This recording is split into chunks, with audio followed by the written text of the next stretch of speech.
it probably couldn't have been a worse time. Nothing great happens in your comfort zone. We had 3 children under 3 when we started the business. It felt like we were just pretending, like playing at running a business. This is the Education Business Podcast for all founders and business owners in the education sector. This podcast is for you if you have an education business or you're thinking about starting one. That could be tutoring, publishing, holiday clubs. It really doesn't matter. You're in business and you're also in education. But most of all, you're focused on improving outcomes for children in the way you know best, through your business. I'm Claire Riley, co-founder of educational resources website Classroom Secrets, and I'll be sharing how to make your education business bigger, better, and have more impact through my own experiences and also the conversations I have with other founders and business owners in education. The Education Business Podcast is sponsored by Classroom Secrets, helping you to support your children's learning. Katie, welcome to the Education Business Podcast. So just like most of my guests, you were a teacher first, and then you went on to set up Picture News. And Picture News helps thousands of schools up and down the country with most relevant news articles for children. How did that happen? How did you get into teaching? What was the catalyst for leaving the classroom? And what has the journey been like so far, creating your education business? Hi Claire, thanks very much for having me. So in terms of my journey, I think from quite a young age, I knew I wanted to be a teacher.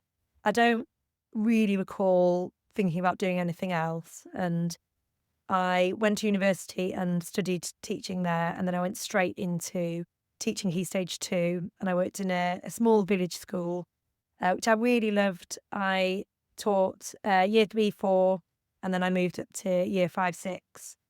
Whilst I was teaching, I would say I was quite ambitious. I always wanted to take on more challenges. I was looking for different opportunities. I wanted to do more and more. And I ended up working with the local authority alongside my teaching role. And I did some teacher training for other schools and other teachers in IT. And it was really exciting. I was going into different schools. I was hosting training events and I really loved it. And that took me to working for an education business. And there was where I really got my sales experience. So I did a lot of sales and marketing in that role. And then in terms of the concept of Picture News, it was actually after I'd had my third child and I went back to work. I remember just being in my car driving, which I did a lot of in my sales roles. And I just thought it would be really great if for teachers, if they had a weekly news resource that they could use for an assembly that was ready to go. I used the news quite a lot. I used to take bits of the news, use them in weekly assembly. So in my weekly assembly, I would cover the news. And I remember aside from Newsround and child-friendly newspapers, there wasn't really anything else. So you had to produce and make all the content on your own, which I remember doing. So I thought this could be really good. And I wanted to keep it really simple. So it was based around an image of the week, a big thought-provoking, open-ended question in a really simple format with teachers' notes and guidance. And it hasn't really changed much since then. And that's 10 years ago. And it was my husband. So we started the business together. He came up with a name because we were thinking, what should we call this? It's pictures from the news. And he just said, Picture News. It is what it says on the tin. And that's how we started. And that's how we got up and running. It's surprising how many female founders I talk to who actually went into business with their husbands, but they're the ex-teacher and the husbands kind of come along for the ride. Obviously, I'm in that situation as well. And when we had a chat, that came up. How does that work for you? How do you make that work really well for your life? And what are the challenges involved with that? It's a good question. I think if somebody asked me before starting the business and before knowing that we were going to end up working together, I definitely would have said, oh, there's no way I could work with my husband. We're so different. We often don't agree. we have a very different outlook of the world. But I think the reality is, I think that is why it does work. I remember when I first had the idea of the business and we talked it through and we decided to give it a go. We didn't really need to talk about who would do what within the business because we're so, as I say, we're so different.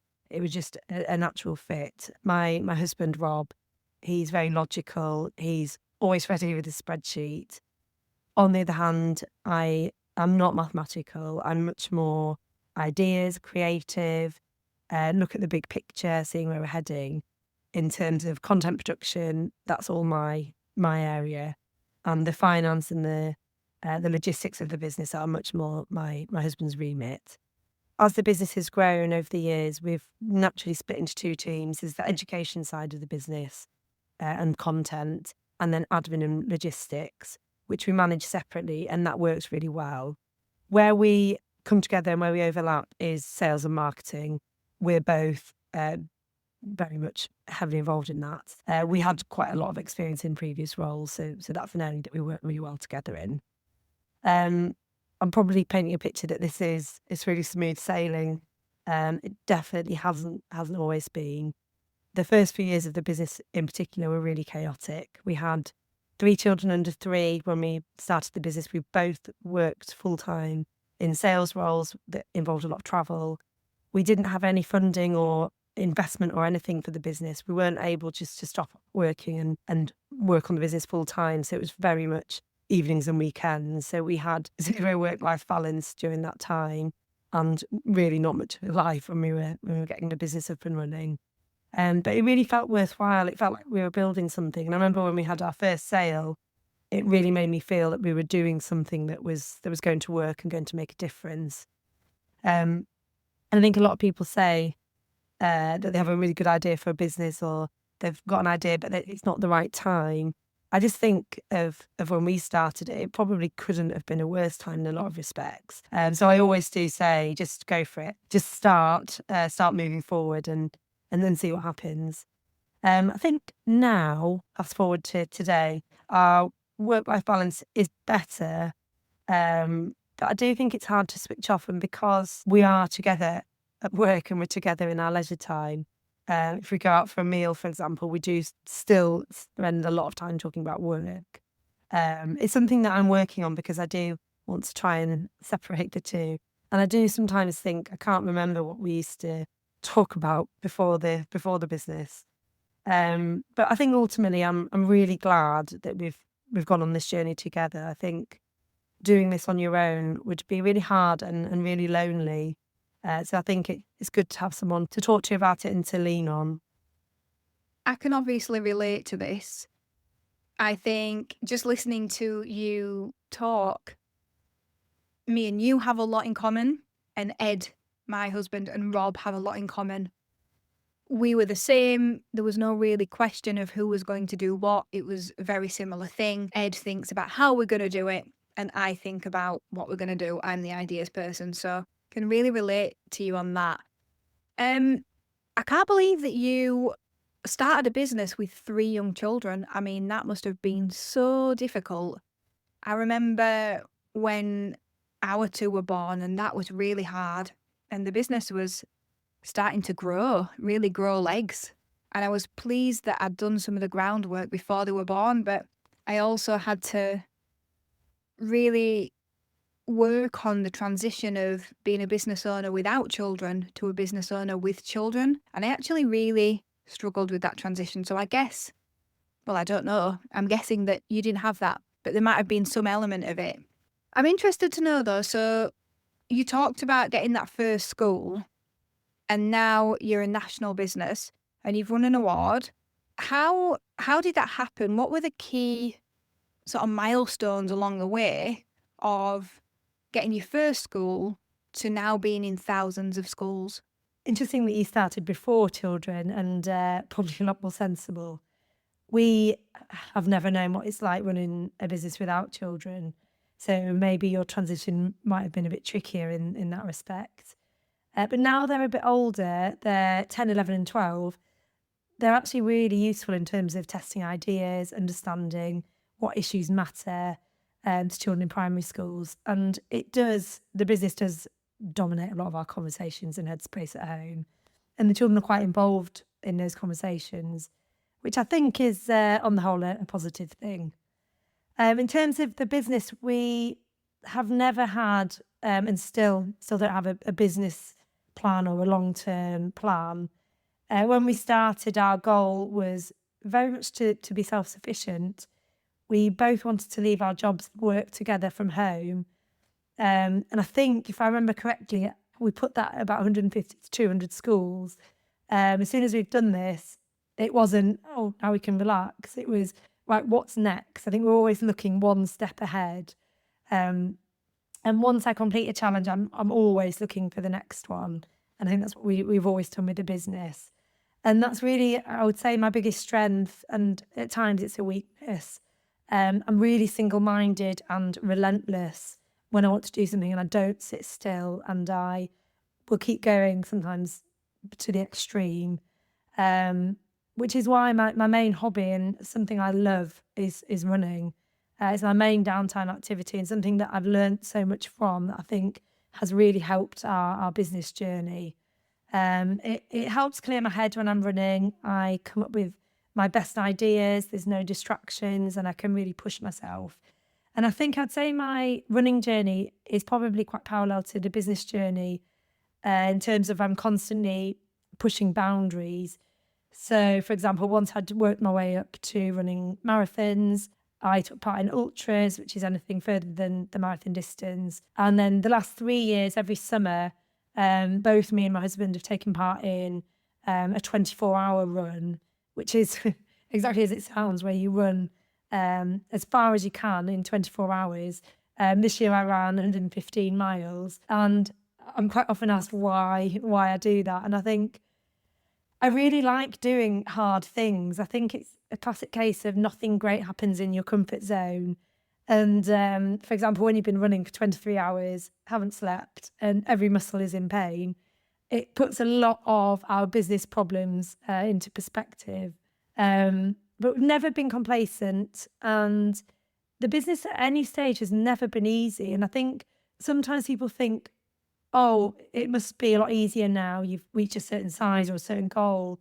But for us, at least, maybe it's my attitude towards it, it hasn't done. One thing we do to put things into perspective and to acknowledge each goal is to celebrate milestones, to recognise how far we've come. And we do this every 1,000 new school subscribers. We try and do something to celebrate, which I think is really important. And we've recently just passed 6,000 schools, and we haven't done anything yet. So open to ideas for that. Our last celebration, we reached 5,000 schools. And I don't think my husband will be happy about me sharing this. We decided to both get a tattoo of our logo. And if you don't know our logo, the Pitch News logo is a smiling apple. So we do want for 6,000 to try and top this. But I'm not sure what comes next after a tattoo. So feel free to let me know any suggestions. And then next year, another really big milestone for us, the business turns 10. So we want to have a really big celebration with our team, and hopefully somehow with our schools as well. I feel like I've gone off on a few different tangents there. But in terms of the practicalities, in terms of how we grew the business, there wasn't ever a eureka moment or a sudden influx of schools. Virtually all of our growth has come from email marketing, which normally consists of free trial periods or free sample resources for schools. We normally have around a few hundred schools each half term trialing the resources, pretty much all recruited through email. So our growth over the past 9 years has been quite steady and consistent. We also run a lot of live assemblies that are open to all schools for things like Black History Month or when it's the Olympics. And we can get some quite big numbers for these. We've had up to 4,000 schools, so they've helped bring in new schools. Currently, we're working on developing our SEO and trying to raise our profile on social media. But these are relatively new avenues for us. And as I mentioned, we particularly me, we don't stop or sit still. So we're always looking for ways to grow the business, see where it can go next, but without having a real long-term plan. So it's very much a case of one step at a time for us. Do you teach children as part of your business offering? Have you considered using resources from Classroom Secrets? At Classroom Secrets, we're always adding new resources for a range of subjects, and we're keen to hear your suggestions for resources too. We know that you didn't go into business to work more hours than you did in the classroom. You went into business to give you freedom. Let us help with that. Visit classroomsecrets.co.uk to sign up. Wow, Katie, I have got no idea how you are going to top a tattoo. I don't know. I'm not very good at celebrating, so I'm probably the worst person to ask. The other day I said to Ed, oh, we should celebrate, and we still haven't. So it'll probably be a glass of wine from Lidl. Yeah, I'm sure though that the listeners might reach out to you with some really great suggestions. Thank you for sharing that. So honestly, it was really interesting to hear that because email marketing doesn't work for everybody, but obviously you've got a really good sales background. You both do. You're obviously bringing a lot of knowledge there that you've been able to translate into a school and education environment. How do you make sure that schools stay with you? What are your focuses for retention? How do you make that happen? I think with regards to retention, because of how we operate and our priorities as a company, it's not something that we really look at or think about in isolation. It's more woven into everything we do. For example, a huge priority for us is customer service. For me, it's as simple as basic courtesy, respect, and manners towards others. Bad customer service is so common, and I find it really frustrating because it's so easy to get right, to get the basics right, and it really baffles me at times. But most of our communications with schools is by email. We respond to every email really quickly. We have an amazing admin team. Normally, I would say most are responded to within 30 minutes, an hour, always within sort of 3 to 6 hours of a working day. And I shouldn't do, but I do.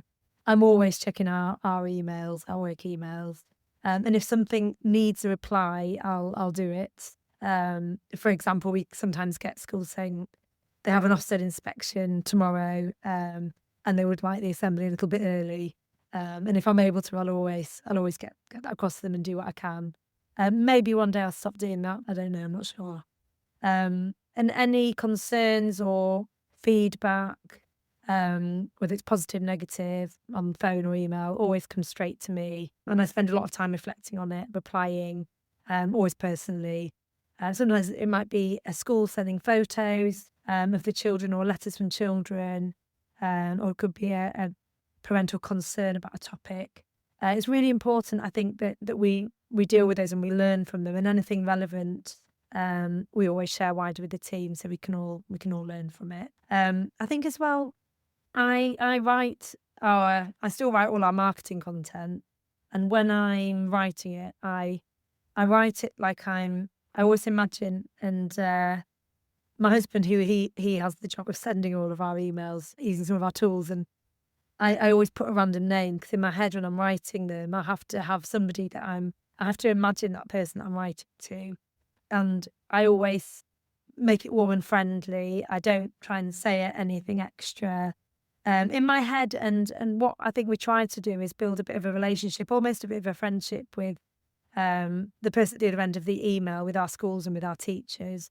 And we're quite lucky in respect to having a weekly resource. So every Friday when schools receive our email, I'll always write that email and I can add personal content as well, which is good. And we do have some people every Friday that will reply and say happy Friday, or say something about the weekend coming up, or a comment about the resource. So we always reply to those. And now we send about 25,000 emails to our teachers. So there's a lot going out every Friday.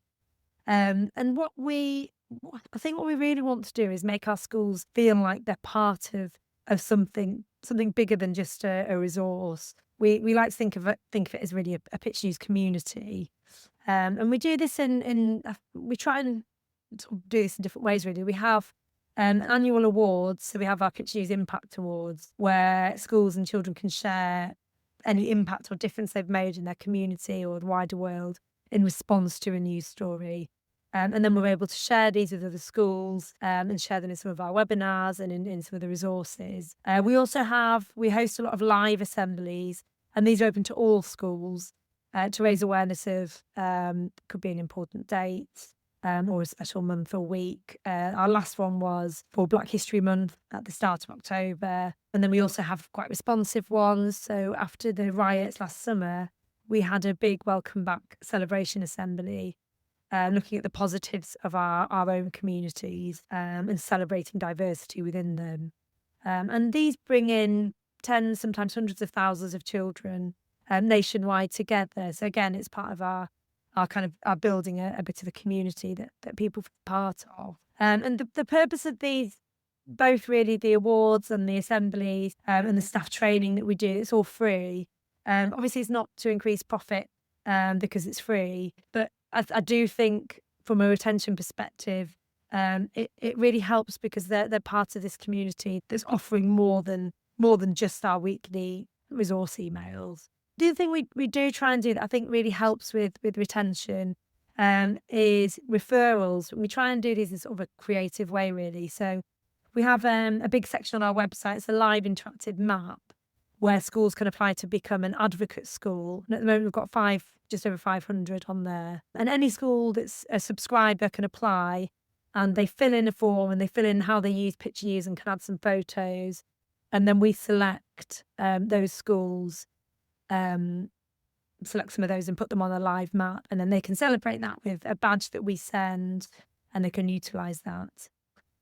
We also do things like offer training. We can offer online training for schools and overviews at network meetings for groups of schools where schools can invite us and we can run free training on the news and using the news in the classroom and things like that. We also, I would say we have quite a good marketing cycle where we try not to bombard people. And if somebody does not renew, we will give a bit of space before we contact them again. And when we contact them again, it's quite thoughtful in what we're saying to try and get them to consider us again. And I think ultimately with any subscription products, I think once somebody's decided that they're not going to renew, I think it's probably too late. I think it's all the work beforehand that you need to really focus on, that we really prioritise. I think I want our teachers to want to be with us. So, for example, we've had people in the past that somebody's maybe agreed to continue, and then somebody said a few weeks later that they want to cancel. And we believe that if they don't want to join us, we'll always let people go fairly easily. I think being considerate and being kind and really treating your customers, so how we treat our teachers in our schools, as you would treat someone in real life, goes a really long way. And I think sometimes it is quite easy to forget that when you're under pressure and you have sales targets and possibly renewal targets to meet. I think that kindness people don't forget, and they're much more likely to stay with you for it.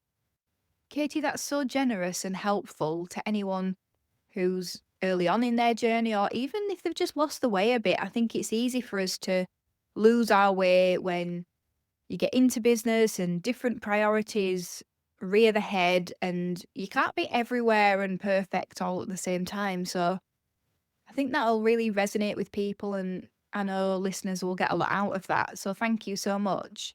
What would you say have been the toughest challenges that you faced in the 10 years that you've been running Picture News?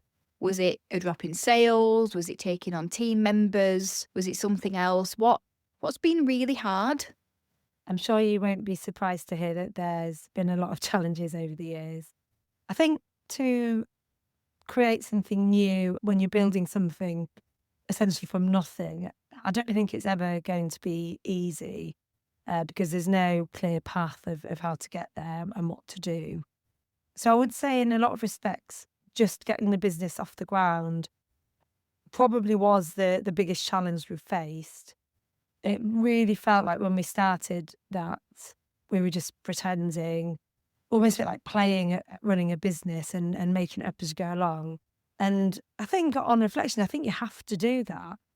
There's so many times and so many moments where I just really questioned what I was doing. I had huge self-doubt. Even things like creating a logo, a brand, and the website. You want it to look credible and you want to look established and to others, but ultimately you can't because you just started and there's nothing behind you.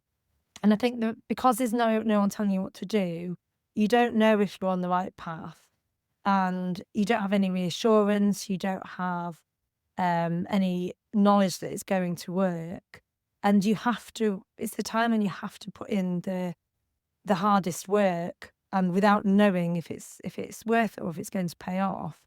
And you do have to keep going. I think that consistency is really, really important. And inevitably, because you're new and you don't have a reputation, no one's interested. It's really hard to get people to humour you and to listen to what you're doing. So I think the first that we had in the business were really important. Things like the first time someone replied to a trial email saying they'd like to trial it. The first time a school ordered was huge. I remember it really clearly, the first order that we got. I was about to get in the car and I was working away somewhere overnight, and I just got in the car and then the email pinged, and at that point we weren't getting many emails to our Pitch News account, and it just said, "This is brilliant, how do I order it?" And I remember just getting out of the car and running back in the house to speak to Rob. And it felt at that point, it was really the first indicator that what we could have was viable because somebody actually wanted to pay for it. And honestly, up until that point, I really didn't know. So that really helped. And then I suppose the next thing, once you do get going and you get off the ground, is growing the business and dealing with those sort of transitional stages as you're going along, which obviously you're always doing. And I think finding people who align with what you do. At the start, it was just two of us doing everything.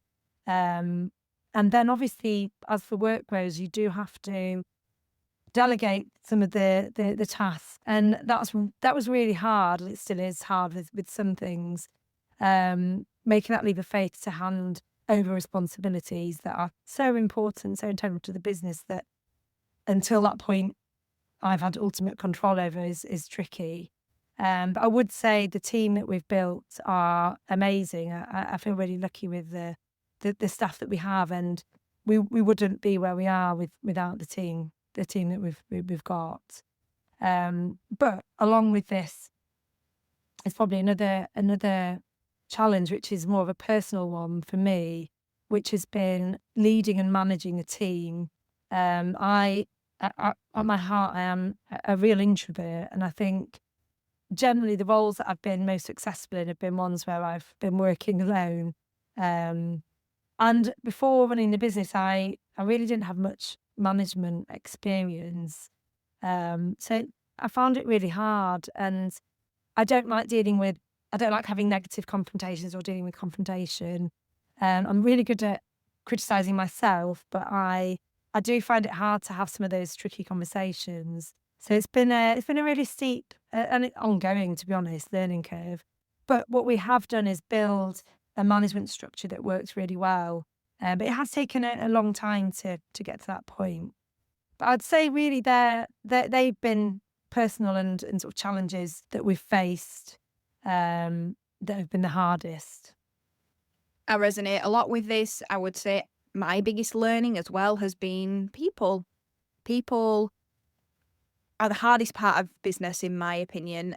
And I think sometimes we forget, or we're growing a business before we've got people, and we think, yeah, I'm learning a business, I know the 100%, but actually it's just 20% of business, and 80% is people and staff, and trying to work out how to get the best out of them, and making sure that you get the right people who align with your values, and getting them to come together for a cause that you believe in, and thinking about how to best reward them. There's so many things when it comes to having a team that we need to learn, and we're still on that journey as well. I would say our biggest learnings come from people, in all sorts of different guises. What do you think we haven't talked about that's really important for business owners in education to know? I suppose just the sort of the basics and the crucial things of starting a business. And I think often people think that the ones that work out, so the businesses that work, those people behind them are lucky.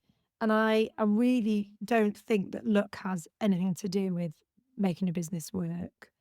I know I've mentioned a lot about the hard work that goes into setting up and running a business. I do think there's other factors at play too. 'Cause I know there's lots of people that work really hard, and it doesn't necessarily mean that your business will work.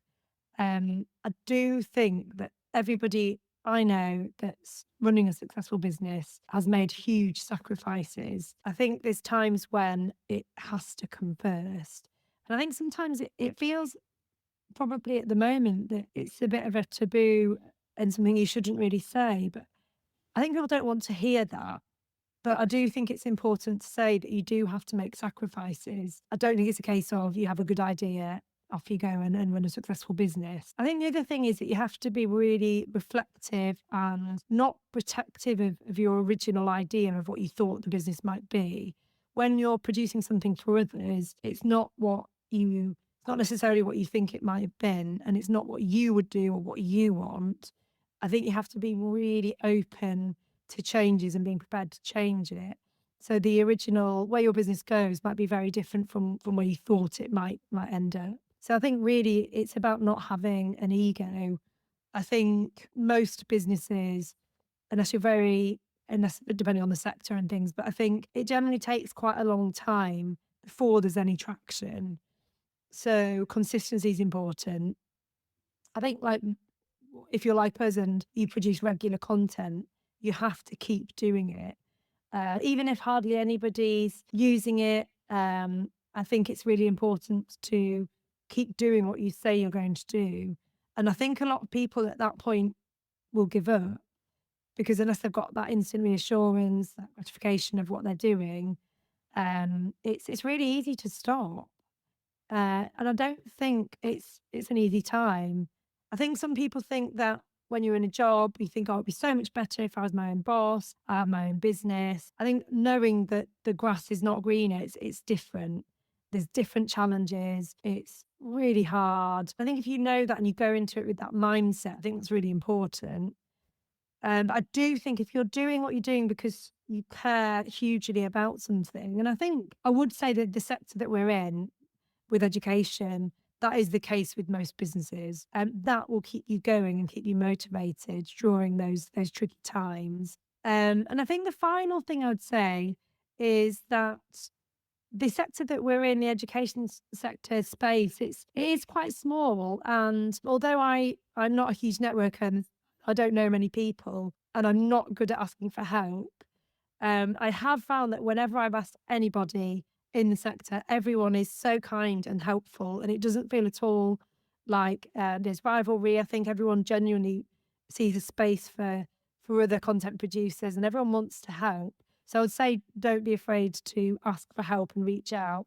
I really like. It doesn't happen very often, but I really like receiving emails or LinkedIn messages with people asking for help or advice. I always want to help others. I suppose at our core as educators, it's probably ingrained in us and it's part of who we are. Katie, you have so much wisdom and you've been so generous with sharing it with me and with everyone else. And I just wanted to say a massive thank you for being such an insightful guest on the podcast. Thank you for listening to the Education Business Podcast. This podcast is sponsored by Classroom Secrets. To find more resources to grow your business, visit classroomsecrets.co.uk.